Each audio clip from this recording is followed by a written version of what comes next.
Welcome to another video with Invest with the Doctor. Bitcoin is near the all-time highs. I'm going to show you an article by Forbes, which mentions Bitcoin and the Bitcoin price appreciation. And then we'll have a look at the Bitcoin chart to look at the price appreciation itself. So this article is called Bitcoin Poised to Reshape Global Finance and Public Markets. I'm just going to highlight a few interesting things that I think we should think about. So it mentions this divergence highlights Bitcoin's growing recognition as a store of value and hedge against economic instability. Standard Chartered predicts Bitcoin could reach 200,000 by 2025, regardless of any unforeseeable events in the near future. It is clear that institutional money is increasingly flowing into Bitcoin, solidifying its role as a financial powerhouse in the global investment landscape. A pivotal moment in the shift occurred when publicly traded companies began accumulating Bitcoin on their balance sheets, not merely as an investment but as part of a broader treasury strategy. MicroStrategy in particular has become a key player in this thread, demonstrating how Bitcoin can serve as a strategic asset in the unusual time period in which we live, when an entirely new form of base money is coming into existence. And it is base money, which is new. So Bitcoin has been there since 2019, so not very old, but this is new money. In 2020, MicroStrategy's CEO Michael Saylor made headlines when the company announced it had converted its cash reserves into Bitcoin, citing the long-term devaluation of fiat currencies and the need for a harder asset to preserve wealth. The decision was not just an isolated bet on Bitcoin's future value, but part of a larger strategy to capitalize on the unique properties of Bitcoin as both store of value and a strategic financial asset. So this is a new asset. Companies are going to put them on the balance sheet. MicroStrategy is the first one that's doing this because due to inflation, the money is being eroded every year, so they don't want something that's eroding every year on their balance sheets. So this is the first company, but it's certainly not the last one. So there used to be traditional portfolios back in the days. For decades, the 60-40 portfolio, a mix of 60% equities and 40% bonds, was the gold standard for conservative investors. The theory behind it was simple. Equities would provide growth, while bonds would provide stability and income, balancing risk and reward. So if you go to financial advisors, most of them offer this 60-40 portfolio even today. So 60% stocks, 40% bonds. Okay. However, an economic environment marked by low interest rates and rampant money printing, this traditional model does not work as well as it used to. Bonds are now risky, and the performance of the stock market is tied to a tiny handful of companies that are monopolistic and highly regulated. The outsized performance of a select few companies, the so-called Magnificent Seven, has skewed overall market returns, masking weaker performance elsewhere. By mid-2024, this group, including giants like Apple, Microsoft, and Tesla, delivered an average return of 57% over the previous year, more than double the 25% return of the broader S&P 500.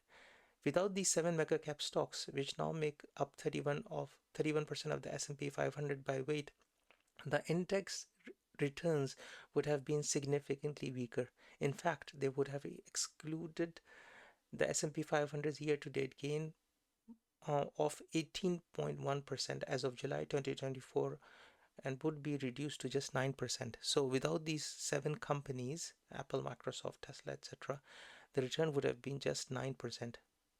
This disparity illustrates how concentrated market performance has become. The decision by companies like MicroStrategy to adopt Bitcoin is not simply a bet on price appreciation.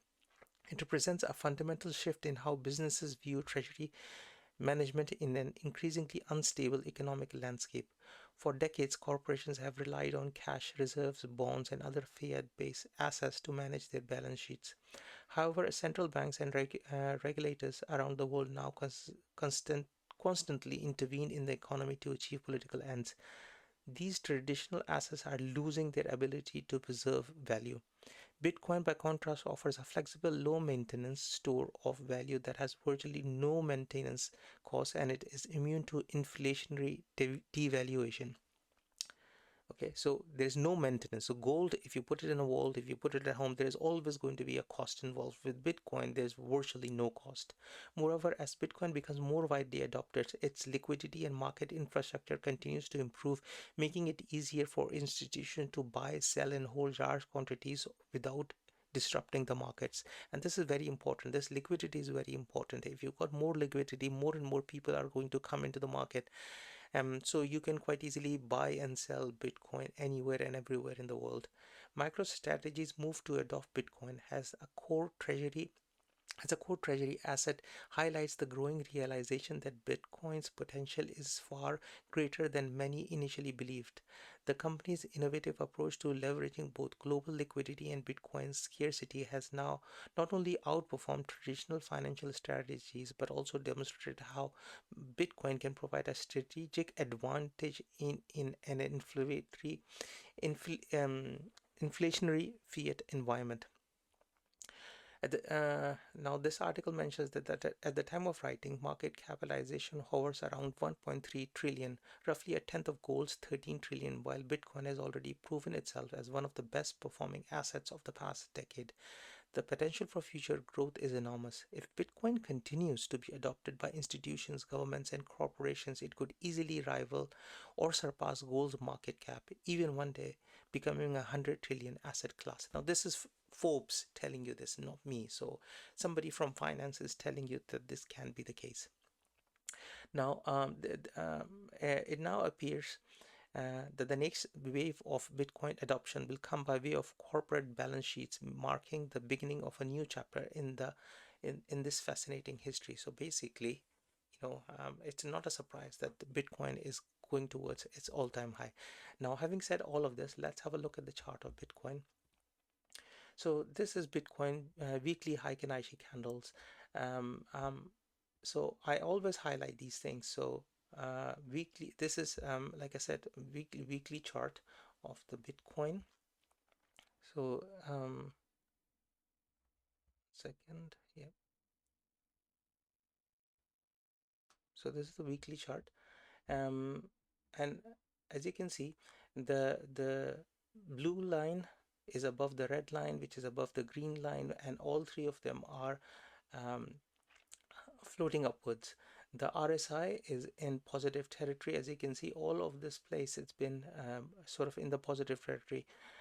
MACD has had a bullish crossover on the weekly. Okay, the this pattern itself is a flag pattern, and it's breaking out of this flag pattern, which is very bullish for the price itself. At the moment, as I make this video, the price of Bitcoin is 72,397 or 98 dollars. Again, this is why I feel the best strategy is to keep on accumulating Bitcoin no matter what the price, and this will help you in the future. So no meme coins, no Dogecoin, no Ethereum, nothing else, just Bitcoin. So this is the apex predator. This is the way you will preserve your wealth in the future. I hope you enjoyed this video. These are my thoughts, my ideas. I hope you appreciate where I'm coming from. If you like this video, please like and subscribe to the channel. And as always, thanks for watching.